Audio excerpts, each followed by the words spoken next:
계속해서 대담 이어갑니다.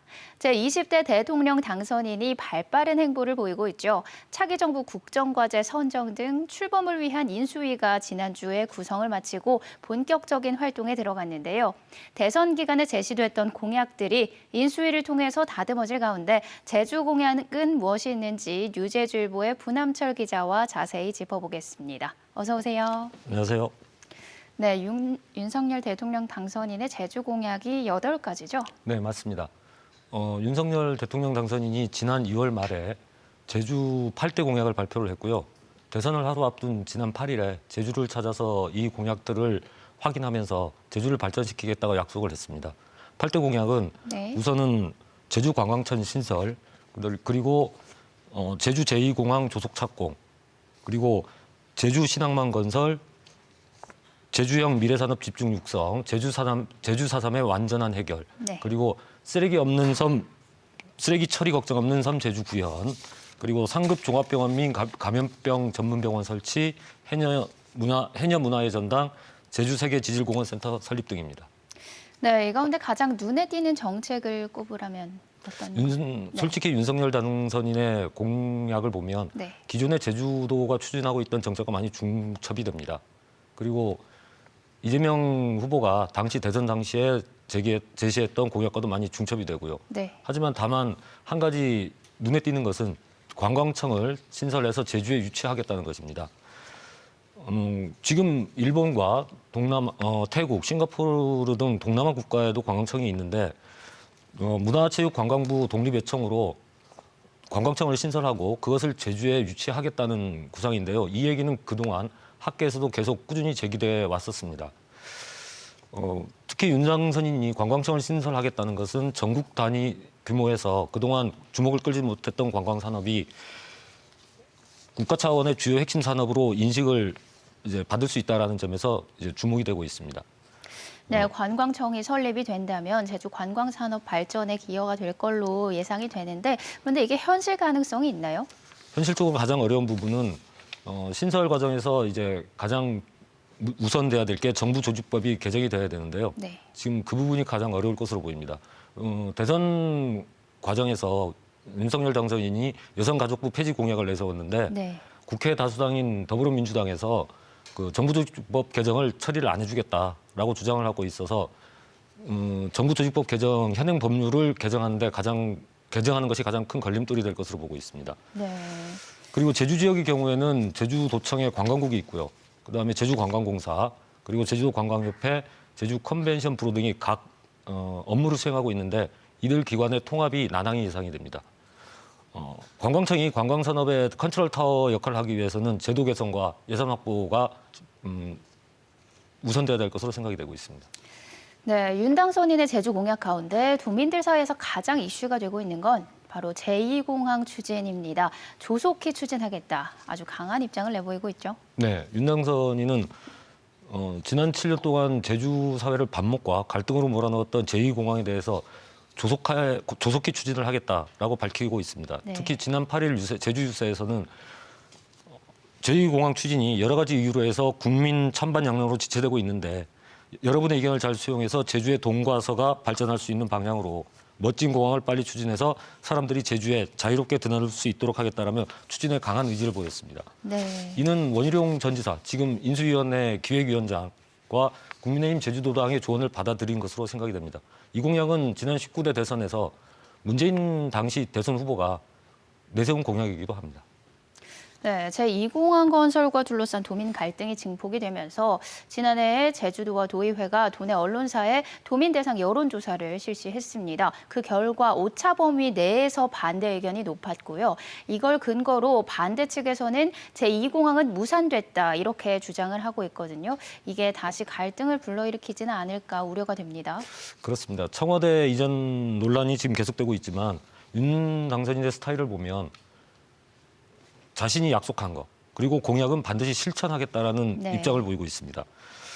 제2공항에 대한 반대 여론이 거센 만큼 방법론을 고민하겠지만 제2공항은 추진될 것으로 보입니다. 국토교통부가 지금 전략환경영향평가 보완 가능성 검토 용역을 하고 있는데요.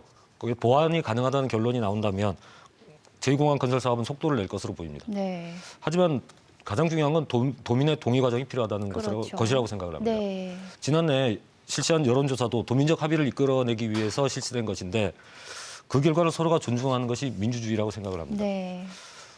근데 국민의힘 제주도당 측에서는 그동안 주민설명회가 제대로 되지 못했다라고 주장을 하고 있어서 주민설명회를 또 실시를 하고 필요하다면 정부 차원에서 주민 투표를 실시하는 것도 한 가지 방법이라고 생각을 합니다. 네, 제주 물류 인프라를 위해서 제주 신항만 개발도 약속을 했는데 구체적인 내용 좀 설명해 주시죠. 윤 당선인이 제주 유서에서 한 말을 그대로 옮겨보면 초대형 크루즈선이 접안 가능한 제주 신항만을 건설해 국제자유도시 위상에 걸맞는 항만 물류 체계를 고도화하고 물류 거점으로 육성하겠다고 밝혔습니다. 네. 이 사업은 정부가 지난 2019년 8월에 제2차 신항만 건설 기본 계획을 발표하고 고시하면서 본격화됐습니다. 네. 제주 신항만 건설은 제주시 원도심 탑동을 매립하고 크루즈 4선석, 여객선 9선석을 갖춘 접안 시설과 물류, 관광, 문화, 상업 복합지가 들어서는 항만 배후 단지를 조성하는 사업입니다. 해양수산부가 기본계획고시로 개발 사업의 법적 근거는 마련이 됐지만 크루즈 수요가 회복되지 않으면서 기획재정부가 예산 편성에 난색을 표명하고 있습니다. 예비 타당성 조사, 기본 설계 등 후속 절차가 예산이 편성 안 되면서 한 발짝도 못 나가고 있는데요. 이 부분을 빨리 해결을 해야 될 것이라고 생각이 되고 또 하나 중요한 것은 윤 당선인이 신항만 개발을 공약을 내세우면서 네. 1985년에 제주 탑동 공유 수면 매립지의 8배가 되는 이제 대규모 해안 매립에 이루어지는데 거기에 따른 환경 파괴 우려하고 해녀, 어선주들이 생존권 문제가 이제는 물 밑에 그동안 가라앉아 있었는데 앞으로는 떠오를 것으로 보입니다. 그랬을 때 환경 피해 저감 방안과 도민의 상생, 협력이 이 사업을 추진해 나가는데 선결 조건이라고 생각이 되고 있습니다. 네, 제2공항 건설과 신항만 건설 공약은 도민들과의 마찰이 불가피해 보입니다. 또 도민들의 수건이라면 4.3의 완전한 해결을 빼놓을 수가 없는데 이 부분에 대해서는 어떤 방안을 내놓고 있나요? 네, 윤 당선인이 역시 지난 8일 제주 유서에서 네. 제주 4.3 희생자에 대한 배보상 문제는 대한민국이 인권을 중시하는 자유민주주의 국가냐 아니냐를 결정짓는 문제이기 때문에 대한민국의 품격과 헌법 정신을 위해서도 과감하게 검토를 하겠다고 밝혀 있습니다. 과거와 달리 국민의힘이 제주 4.3에 대해서 전향적인 입장을 보이고 있고요. 네. 윤 당선인도 이제 80년대에 대학을 다녔고 그리고 제주 4.3의 가장 아픈 부분을 가장 잘 인식하고 있는 원희룡 기획위원장 네. 그리고 제주 4.3에 대해서 전향적인 입장을 보이고 있는 이준석 대표가 지금 국민의힘을 이끌고 있기 때문에 윤석열 정부에서도 오히려 제주 4.3의 해결은 탄력을 보일 것으로 생각을 하고 있습니다. 네. 그런데 지난 10일에 제주 4.3 피해자 14명에 대한 법원의 특별재심 개시 결정에 대해서 제주지검이 항고를 했습니다. 이것 때문에 다시 과거로 돌아가는 거 아니냐 이런 위기감이 일고 있거든요. 어떻게 생각하시나요? 지난 10일에 제주지검의 항고는 절차적 정당성을 확보하기 위한 것으로 생각이 됩니다. 네. 지난 17일에 이원석 제주지검장이 더불어민주당 오영 의원을 만났는데요. 그 자리에서 이 지검장이 이번 특별재심 절차는 지난 70여 년 전에 절차 없이 진행됐거나 절차 미비로 무고한 양민들이 피해를 본 부분들을 바로잡는 역사적 공판이라는 점을 검찰도 잘 인지하고 있다.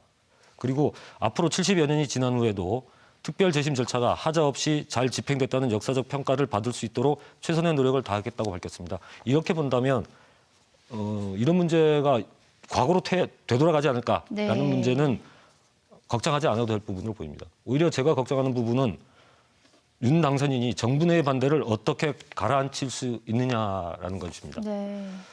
윤 당선인이 배우상 금액을 대법원 판례에 맞게 인상하겠다는 입장을 밝혔는데요.